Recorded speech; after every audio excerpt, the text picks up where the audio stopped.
1 2 3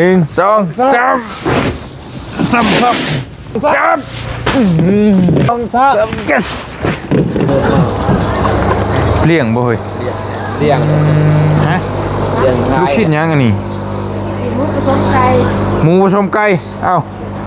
มันคือคนกินไก่บ่ได้ก็เว้นแน่ๆนี่เนาะสิ้นสวรรค์เนาะสิ้นสวรรค์สิ้นนรกโอ้โหอันเท่าไหร่เนาะเอาข้าวผัดก็ได้2อันไปอันเท่าไหร่คือบักใหม่โซลาตี้บักเตียงคุณรอเอามันสิตายครบเพิ่นย่องรอนี่แล้วนี่รอดีบ่อันรอดีรอดีก็ชื่อดี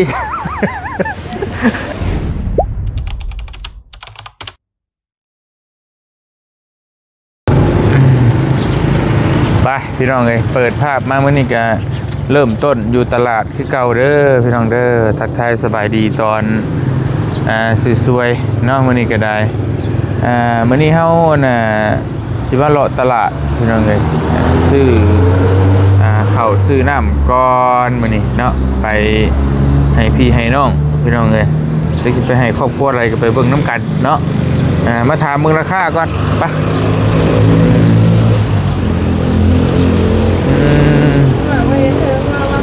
โดยเข้ากระสอบเท่าไรดิโอ้500,000เท่าไร500,000ทุกห้านี่เบิดแล้วโอ้โดย506,000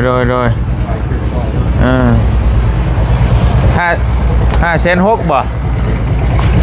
55ก็บ่ได้บ่เนาะเว้นจะมาทางนี่โดนจะมาอยู่เกิดบ่ได้ใครหันบ่มาเฮาก็บ่ได้ซื้อข้าวนะก็เลยบ่ได้ซื้อซอยพี่น้องเอ้ยเนาะเอาจะสอบเอา3กระสอบ4กระสอบสิไปโรงพยาบาลไหนว่าจริงครับโรงพยาบาลไหนหลายบ้านอยู่บ้านละสอบเพื่อนละถุงเพื่อนละสอบตัวมาเรางามผมมีคนยกคือเก่าแม่นโอ้โหเว้ยเนาะรุดอีก10,000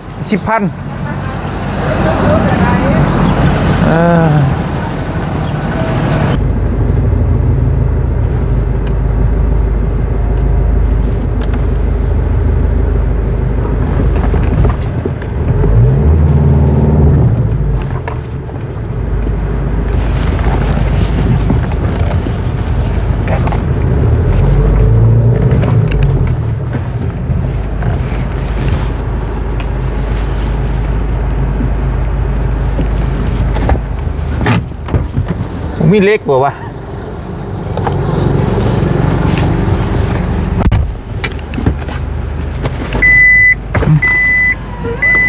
เฮ้ยมีเล็ก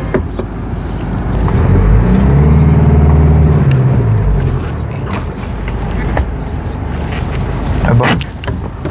ไปหามขึ้น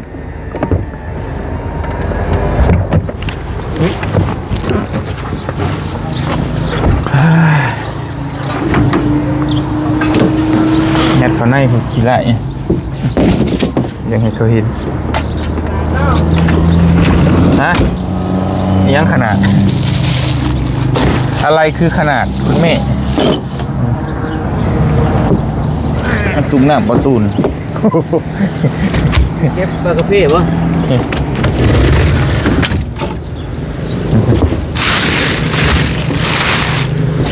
มาบ้านโอ้ยซอยกันเด้อมาเฮายกก็ได้ไหมเดี๋ยวว่าเสียดังเสียเอวมาเบาน้องมามันเชื่อเราให้อิ่มร้อยจะขวดจังไรได้เบาก่อนเลย1 2 3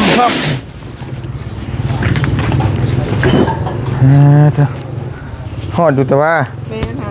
โอเคเด็กที่ห้ามเป็นคนตลาดอึ๊บ1 2 1ข้อจะ3 1กันขึ้นเลยเหรอ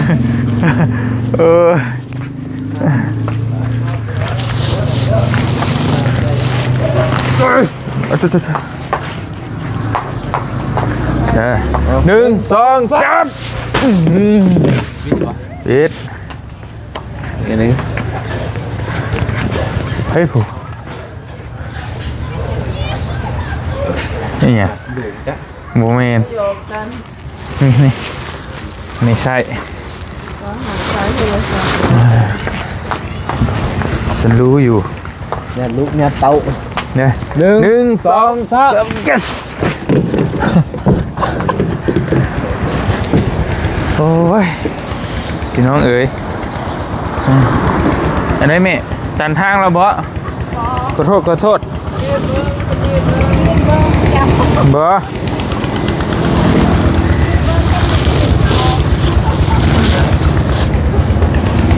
ทำไมต้องยืนเบิ่งทำไมไม่มาช่วยกัน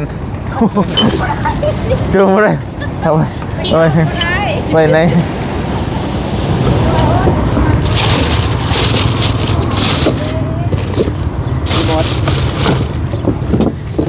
ไอ้ยะ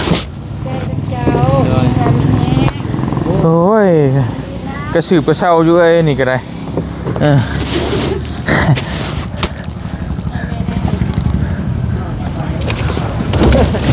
ยังอีกยายเอ้ย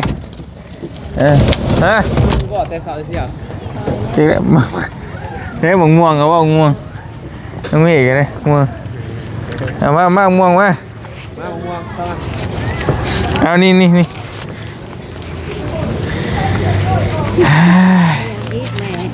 ม่จะคายน้ำมูก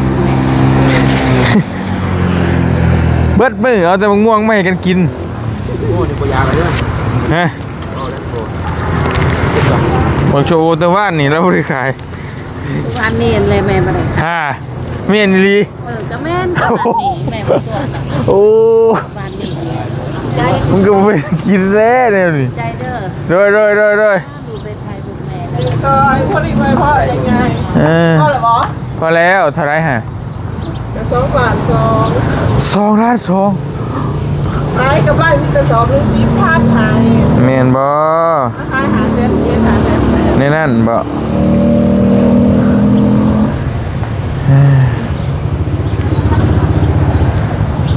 นับรู้ไหม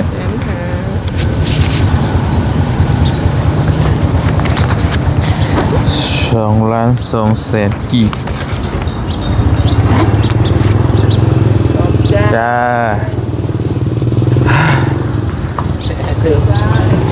เมื่อยไปบ้านนี้ไปต่อสื่อมันนั่นติ๊กตักไปซื้อนักกินเอาไว้ก่อนนะซื้อเข่าแล้วก็ต้องมีนักกินได้พี่น้องเนาะน้องตูนบอกแล้วว่าให้ถ่ายอยู่เพื่อนก็ได้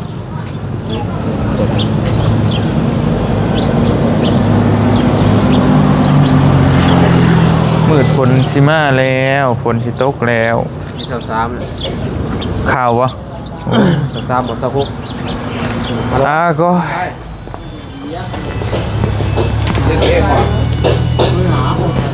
นี่ถ่ายเด้อจอดรถข้าวนึงได้ไหมเด้อแซ่บบ่ผู้บ่าวกินข้าวกระเบิดบางก็มีทั้งเงาทั้งป้อมทั้งสันทั้งไงเนาะลายเสียโดยมีลายรูปแบบซื้อน่ากินซื้อย่างเอาโอ้ยโดยขอโทษซอยเด้อป่วยโอ้ยโดยจะที่เขาเอาไปจอดพุ่นก็ได้เนาะจอดพุ่นเข้าหันเนาะมันไกลพุ่นออกกำลังกายไปน้ำเนาะให้รุดพุ่งรุดอย่างลูกนี่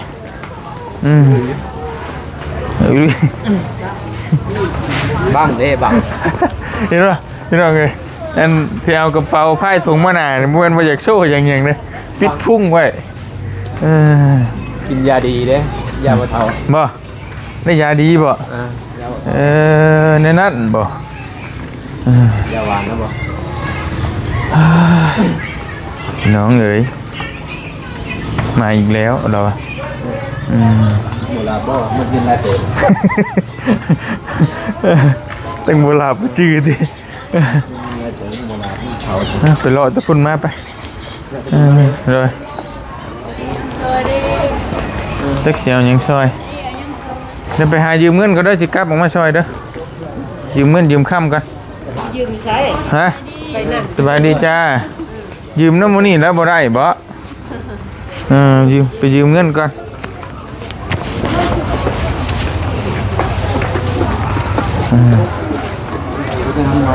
อันนี้ตลาดสวยมีตลาดเช่าพร้อมพี่น้องเห็นเนาะเลย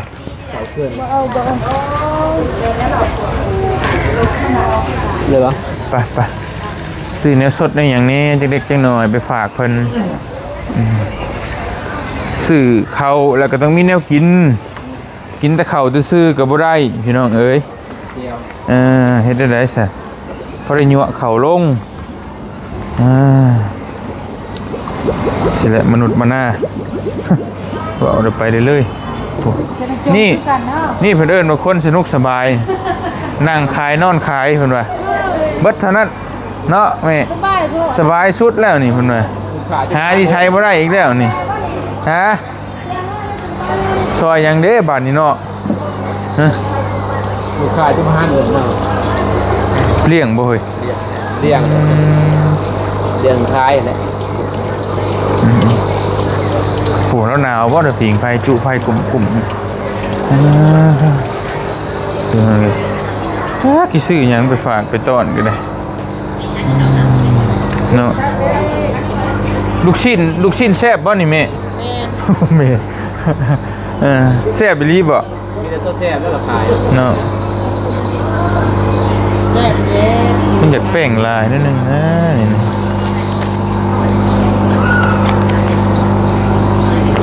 อันนี้อันเท่าไหร่รับทิปฮะรับทิปลูกชิ้นยังอันนี้หมูผสมไก่หมูผสมไก่เอ้ามันคือคนกินไก่บ่ได้ก็เว้นแน่ๆนี่เนาะเอาเดี๋ยวเด้อ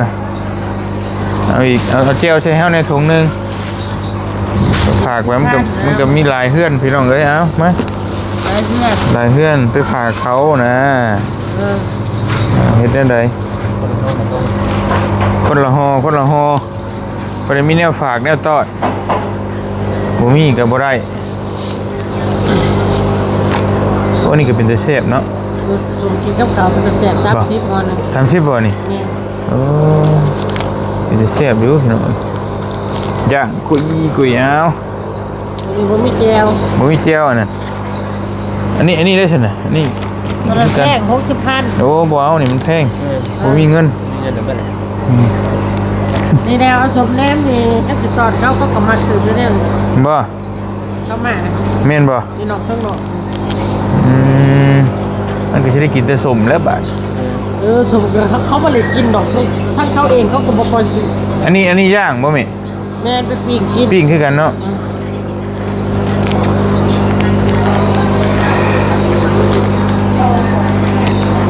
สิซื้อหยังอันนี้อันเท่าไหร่นี่55เอ้าตัวนี้35ตัวนี้บ่ตัวนั้นก็ได้แบ่งอีกแบ่งใช่จังน้ำจิ้มใช่โอเคอันนี้อีกถุงนึงอีกโอเคตอนที่เรามาไหนถูกไหมบ่โอ้หลายบ้านอยู่สิไปมื้อนี้ก็จักสิทันจักบ้านแหละจักสิทันจักบ้านแม่นก็บ่ก็แล้วมันหลายแล้วไล่เงินมาจักหมื่นจักแสนได้60แสนซ่าเพียนแสนซ่า70บวกเนาะยังอีกบาทนี่บ่ได้เอาโทรศัพท์มาบวก70นี่55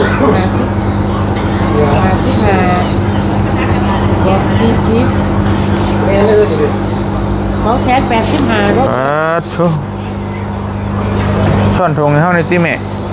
ถุงใหญ่มาให้นี่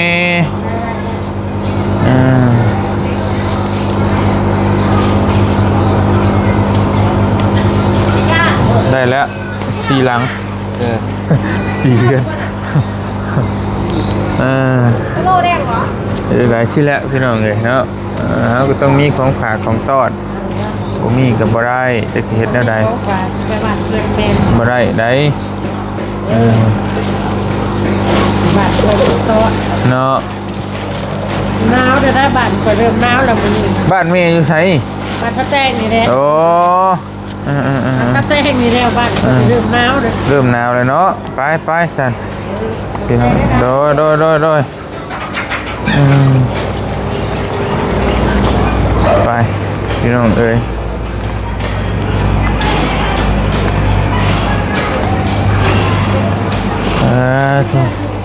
โด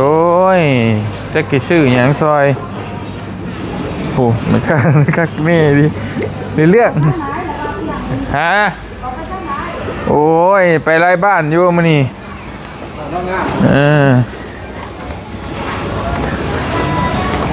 เป็นจังได๋น้องสาวน่ะคือว่าเขียนแท้ จ้าก็จักกำเพิ่นก็ยังว่าสิกินยาตายซื้อกินนิ่นก็บ่มีคนขายให้มาเว้าวังนึง มาฮอดพี่บ่แม่นขายพ้อยให้ซื้อพ้อยซอยกันนึงเครียดคักบ่นั่นบ่เพิ่นว่าจัดวันเกิดให้เพิ่นว่าจังได๋ล่ะเพิ่นว่าจังได๋แหละว่าเอาน้ำให้น้ำคนก็ใจสนามาฮอดพี่เครียดแห้งพุ่นเรือใจแห้งบ่โอ้ยซื้อยากินนิ่นกับเขาบ่ขายให้เพิ่นคิดยาตายแล้วไปล่ะว้ายว่าจังเนาะเฮ็ดไปทั่วได้เนาะ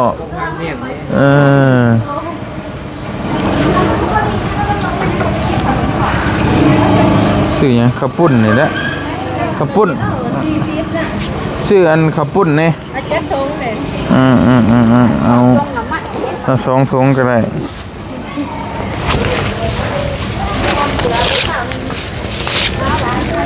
ข้าวปุ้นเขียดแห้งไปเขียดจังไดเด้เธอว่าธรรมชาติแม่นบ่โอ้ว่าบ่สุดใจก็เครียดโดยติ่งหนึ่งบ่เมืองท่าแตงติ่งหนึ่งของเมืองท่าแตง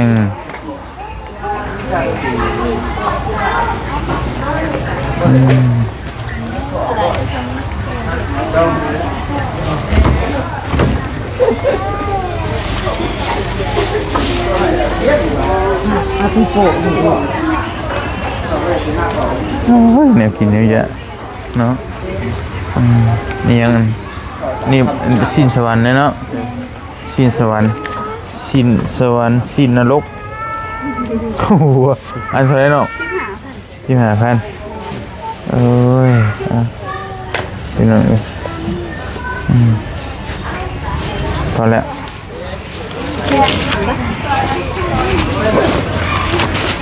อันยังมาบ่าวน้อยเลาะตลาดตะลีคือยังซอยทางนี้มาสิมาหานี้เรือหาผัดมาซื้อนั่งเข้มทางนี้เลยเด้อฮะมาหานี้เรือหาผัดว่าบรรดาที่แขวรุดแท้อีกแล้วนะมาแห่ทางนี้ซื้อไปก่อนผมว่าเดือนมันในจะขยับมันฮะมาไปทั้งสายเอานี่ก็ได้โอ้ใบเดินโดยเอาเสื้อเดียวบ่เดียวบ่เดือเบิดมันอันไหนอันนี้มันมีอีกบ่เลยนี่เปลี่ยนไหนก็ไม่มันเบิดเลยสิโคเมว่าสิค่อยไม่ได้เหลือเลยเนาะผู้เล็กผู้น้อยเนาะที่จะได้ผู้ใดก็จะให้ช่วยใจเอาเมนบ่จะขายยังนั่งก็ซื้อปลาแห่นั่งก็มีปลาแห่เอานั่งก็ได้มามัดเท่าไรนี่มัด10กับมัด40เอามัด10มาแล้ว2 มัดพ่อไม่ค่อยยำก็เปลี่ยนซื้อน้ำบ้านพ่อค่ะน้ำหวานอีกบานเขาก็ซื้อรองเท้าแตะบ่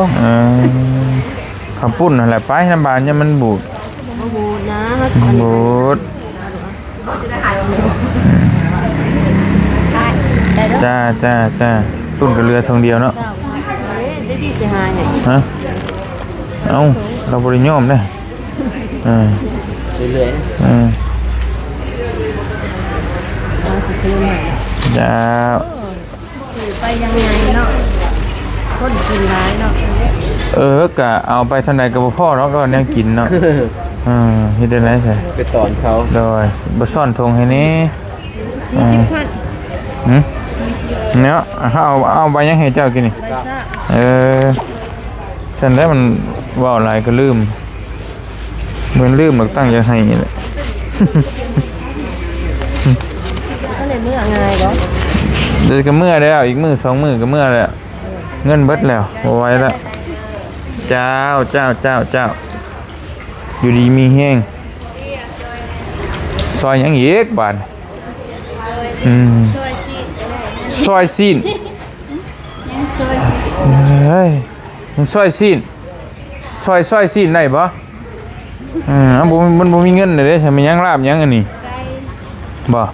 ทงเท่าไรจัก15,000เอาซอย2 ถุงไป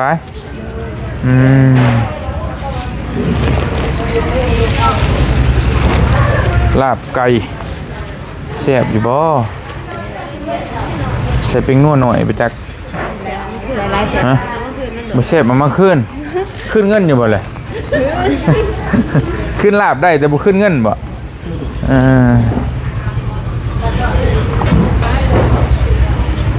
ไปพี่น้องเอ้ยพอแล้วเนาะจะกี่ซื้อยังเน่นซอยอีกแล้วเอาข้าวผัดก็ได้2 อันไปอันเท่าไหร่2 อันก็ได้10,000บ่โอเคเพิ่นกลับอยู่พี่เนาะไปเฮาก็บ่ฮู้เด้เพิ่นกลับเอาเลยไปพี่น้องเอ้ยจักสิซื้อหยังพอแหละบ่มีเงินเบิดเงินแหละซื้อบักใหม่ซอยที่บักเตียงคนรอเอามันสิตายครบเพิ่นย่องรอนี่แล้วนี่รอดีบ่รอดีรอดีก็ชื่อดีเบิดอีแล้วเบิดดีโอ้ยเนาะสิตายย้อนเพิ่นย่องรอนี่แหละบ่มีก็จกมาอยู่เอายังแหละยังแซ่บในห้านนี่เอายังเอาซอยสื่อซอยแน่นี่ดิมีแต่คนรอเนาะองุ่นนี้ตัวอย่างองุ่นบ่องุ่นบ่ตัวอย่างบ่ตัวอย่างบางอย่างอย่างบางอย่างเบิดเด่นฮะได้องุ่นนี้บ่หวานได้สิบ่เอาได้เอาองุ่นเขียวบ่อันนี้ขายได้นี่เนาะตอนนั้นรถละแสนสาหัสมางุ่นมาจะใส่มาจะถ่ายงุ่นไทยบ่เห็นบ่แม่มาจะซ้ำมาจะใช้บูก็มาจะใช้มาวันนี้บุญเดียวขึ้นมาจะตกเองนะแต่ว่าเขามาจะใช้หมักสมยังหมักสมมันว่านนี่ไปจักอันนี้ว่าน้องวิจักเท่าไหร่80,000ไปซื้อซอยแล้วจักไผก็ให้ซื้อซอยจักสิซอยยังซอยยาเต็มมือเต็มตีนบ่ตรงนี้จับเลยโดยผู้เล็กผู้น้อยเนาะเฮ็ดแนวใดซั่นน่ะแบ่งกันเดี๋ยวไปขายหน้าไอ้ก่อนที่มันซื้อซอยใหม่ไก่เก่าหน้าบ่ได้เฮ็ดจะขายเขาไปปิ้งอึ่งบ่ไปจ้าไปซื้อกล้วยซอยแน่ฮะกล้วยอีกบาทนี่โอ้ยเนาะเอามายังเคยเห็นอยู่คิดทันเลยบ่แม่อย่าเผาน้อยมุกน้อยใจแม่ซอยอยู่ดอกขายแนวไหนมากล้วยเจ้า3 อันหาบ่แสดงว่า6 อันชิป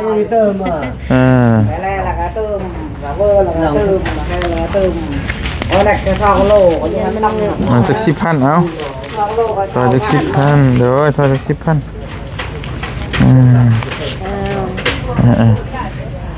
โดยอ้าว ใจขอบใจเด้อ โดย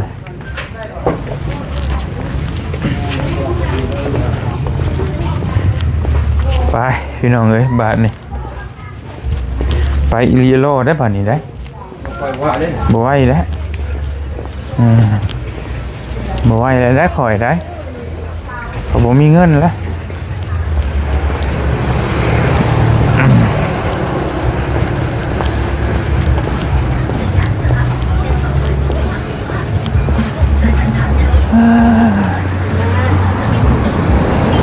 เบิ่งยังย่ายเบิ่งคักเบิ่งนี่ใช่บ่นั่นบ่ไปใช่พี่น้องเนาะเอาซื้อเครื่องซื้อของล่ะเตรียมไปฝากไปต้อนเพิ่นบัดนี้นี่แหละแต่ละเทื่อกะพี่น้องต้องได้ซื้อเนี่ยไปฝากไปต้อนเบิดเกือบล้านนี่ก็ได้เนาะแต่บ่ซื้อก็บ่ได้เพราะว่าเฮาคืนชื่อว่าเฮาเฮ็ดเกี่ยวกับช่วยเหลือเนาะเพิ่นก็เคยได้กินได้อย่างนำเฮาสิไปบ้านใดเฮาก็ต้องซื้อนะพี่น้องบ่ซื้อเพิ่นก็บ่ว่าดอกแต่ว่ามันก็บ่คือนะเฮาต้องมีนี่แหละแต่ละมื้อเฮาต้องซื้อพี่น้องเนาะได้เงินแม่นจากโฆษณาค่า YouTube พี่น้องเบิ่งให้ก็พอได้มาซื้อนี่แหละเติมน้ำมันรถแล้วก็ซื้อของไปฝากพี่ฝากน้องพี่น้องประมาณนี้เนาะไปเดินทางก่อนอยู่ดีมีแห้งบัดสุขุทุกคนบัดนี้สบายดีเด้อพี่น้องเด้อไปบ่มีฮอดมื้อสบายดี